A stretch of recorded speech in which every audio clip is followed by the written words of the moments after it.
I make my own fun, you guys.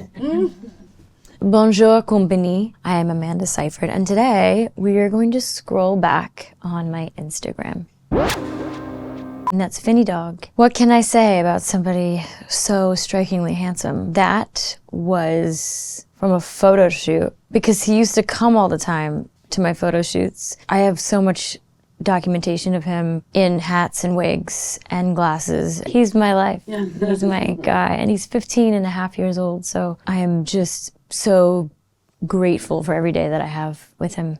Yeah, he's my guy. He's my firstborn. It was my first step that ended up being a full jump into the world of movie making, and it was as magical as you could imagine for a 17-year-old. And it's iconic. It was a moment, and I got to be a part of it. I was challenged in a way, and I got to show my comedy skills. There was something I said that was never used, but it was written in the script. Rachel's like, well, she can't because Karen's pregnant. And I'm like, I am? But it was just so funny that she was like, I didn't know that. Here's a story about a girl who's never been able to cross her eyes. I've never been able to successfully cross my eyes until today. Thanks. Oh, I was in Portland. Yes. Can you cross your eyes now? I can.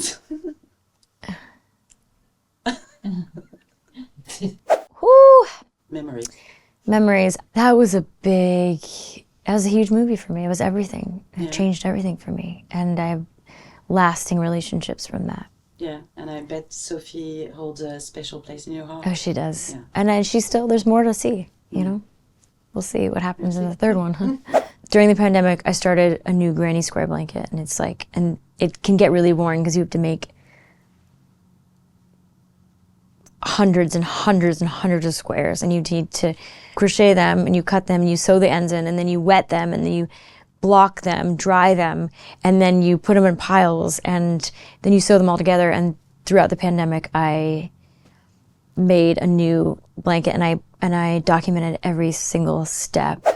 Classic movie, Jennifer's Body. First of all, that's an incredible vision.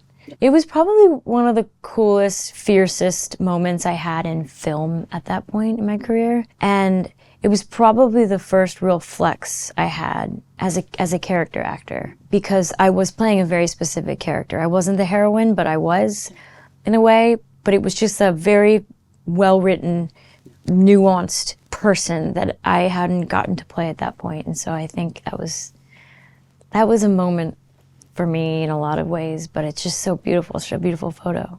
Yeah, there she is. I was probably 6, and my sister called me Chunk-a-Tooth. You want to guess why? I hated that, but it is true that I had one giant chunk of tooth in the middle of my face. That's my son. I see that picture and I only see my son. Iconic. Yeah, we did a bunch of shoots to capture moments in Elizabeth Holmes's life.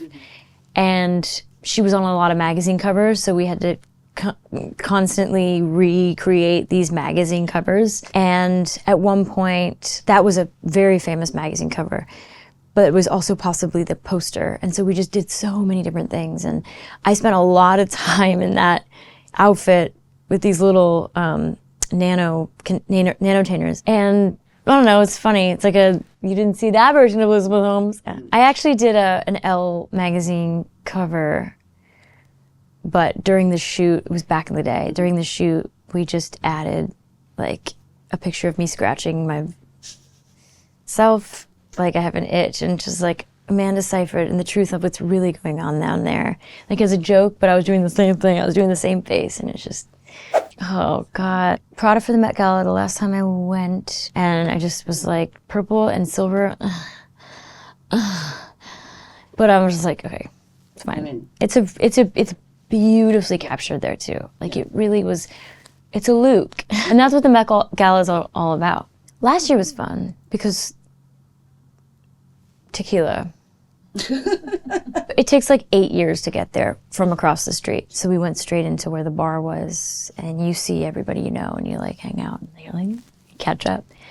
But it is nerve-wracking still. There's just too many people, too much stimulation, too many outfits, too many people that you know that you want to like, you don't have enough hands or arms, but in a good way. Oh, this is funny. I'm in the cop car, and I wanted to make a video about nothing, and I was just like, ugh, I don't know. Ugh.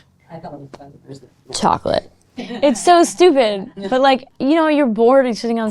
I usually bring my crochet into the cop car with me, and you're just during the, you know, it's cold outside, so you're like sitting in the car just waiting. Sometimes you're waiting for like a half hour, and like you just get bored. I make my own fun, you guys. Konbini.